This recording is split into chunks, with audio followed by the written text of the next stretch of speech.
I want you to go onto michaelsavage.com, but I warn you, before you download this story, I warn you, if you're a depressed person, don't do it.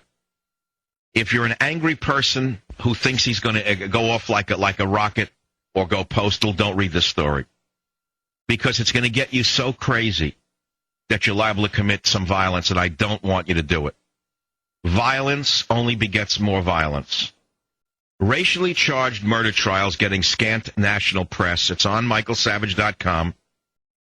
Christian and Newsom, that's a white couple, young couple.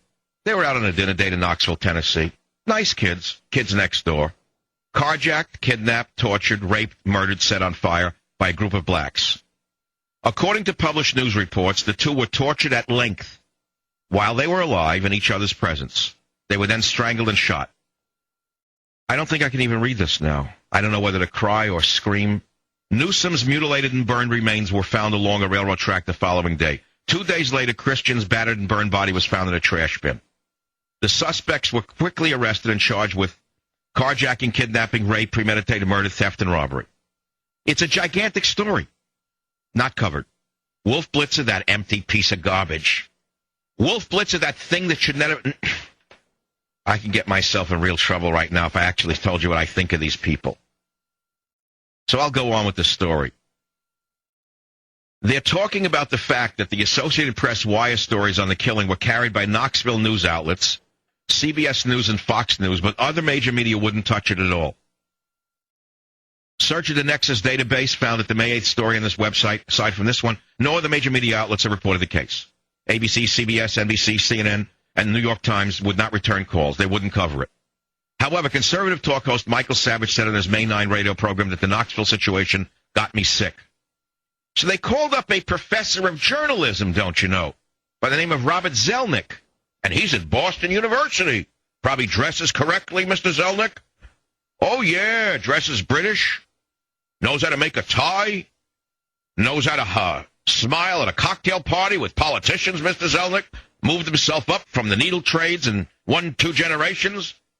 The professor of journalism at Boston University, Mr. Zelnick, told Cybercast News Services that the Knoxville murders, as gruesome as they were, need a strong peg to reach a national audience.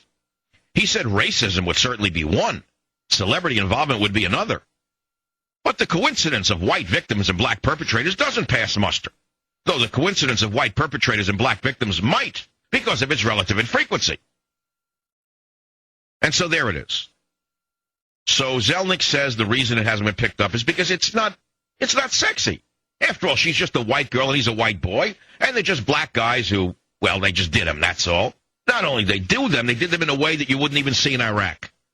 But that doesn't make it to the New York Times. Instead, they show someone with Down syndrome on the front page last week having a coat put on her back by her father. Showing you something about Down syndrome as the lead story, for example. Where are the two megaphone reverends, Sharpton and Jackson?